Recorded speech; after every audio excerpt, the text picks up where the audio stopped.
થાકી ગઈ છું હવે, હારી ગઈ જિંદગીથી. સંબંધો સાચવતા સાચવતા જ પોતે વિખરાઈ ગઈ છું. બધાનું સારું કરવા છતાં મારી સાથે જ કેમ આવું થાય છે? હવે નથી સહન થતું. એવું લાગે છે ને કે હું એકલી જ છું. આ જગતમાં કોઈ છે જ નહીં મારું. હે કાના, હવે નથી સહન થતું, નથી થતું. મને માફ કરજે કાના. આ શરીર હું ત્યાગું છું. માધવ, હવે જીવવાની તાકાત નથી મારામાં, શક્તિ નથી. મને માફ કરજે.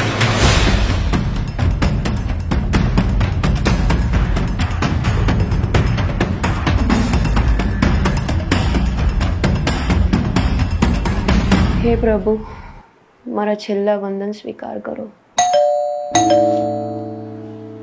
અત્યારે કોણ આવ્યું?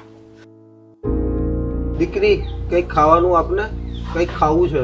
અરે બાબા, તમે અંદર કેવી રીતે આવ્યા? આમ દરવાજા ખખડાવીને ભીખ થોડી મંગાઈ? દીકરી, બહુ દૂરથી આવ્યો છું, બહુ જ ભૂખ્યો છું. તારા ઘરનો ચાંપો ખુલ્લો જો એટલે આવી ગયો હું અંદર. સારું, અહીંયા રહો, હું તમારા માટે કંઈક લઈ આવું.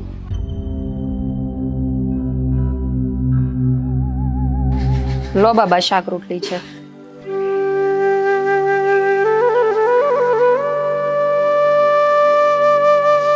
દીકરી, બહુ જ સારું કામ કર્યું છે તે આજે. ભગવાન તને હંમેશા ખુશ રાખે.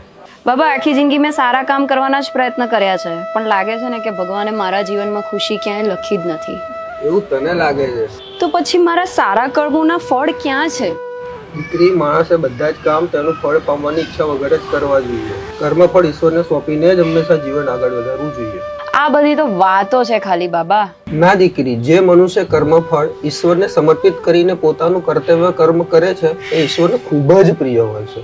ઘણા લોકો પોતાના જીવનમાં આવતી નાની મોટી ઘટનાઓથી એટલા બધા હલી જાય કે પોતાના જીવનો શરીરનો નાશ કરવાનું વિચારે છે. પણ જીવવાનો કોઈ હેતુ જ ના બચે તો શું કરવાનું? પોતાની જાતને ઈશ્વરને સમર્પિત કરીને એમના પર વિશ્વાસ રાખ, બધું જ સારું થઈ જશે દીકરી. જો કોઈ સૌથી મોટો પાપી હોય અને એ પણ ઈશ્વરના દિવ્ય જ્ઞાનને પ્રાપ્ત કરવાનો પ્રયત્ન કરે ને તો એ પણ દુઃખોના સાગરને પાર કરી લે છે. તો પછી પ્રભુ ભક્તોનું તો શું કહેવું? તો પછી તમારા ઈશ્વર દુઃખ કેમ આપે છે? દુઃખ તો પોતાના કર્મ આપે છે. પણ હવે તો ઈશ્વર પરની શ્રદ્ધા ડગી ગઈ છે.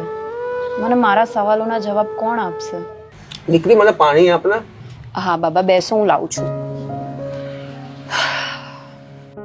વાત તો સાચી છે. શું ખબર પ્રભુ મને મજબૂત બનાવવા માંગતા હોય? મારા જીવનમાં મારા માટે જે ના સારા સંબંધો હોય એને દૂર કરીને મારું જ ભલું કરતા હોય, એકલતા આપીને મને પ્રભુ ભક્તિમાં વાળવા માંગતા હોય. પણ પ્રભુ સાથ તો આપશે ને. હું બાબાનો આભાર તો માનું, આજે એમના લીધે થઈને મારા મનમાં શાંતિ થઈ ગઈ. હું એક પાપ અધર્મ કરતા અટકી ગઈ. બાબાને થેન્ક્સ કહું. લો બાબા, પાણી. जब तक ये धुरा मेरे हाथों में तुम्हारे मन को कभी भटकने नहीं दूंगा पार. रथ युद्ध का हो या जीवन का, मैं उत्तम सारथी हूं पार. હે પ્રભુ, મને માફ કરજો તમારા પરનો વિશ્વાસ ડગાવવા માટે. હું ભૂલી ગઈ હતી કે જ્યાં સુધી જગતના નાથ જગન્નાથ હાજરા હજુર છે ત્યાં સુધી પ્રભુ ભક્તોનું કોઈ જ ખરાબ ના કરી શકે, ઇવન એ પોતે મનુષ્ય પણ.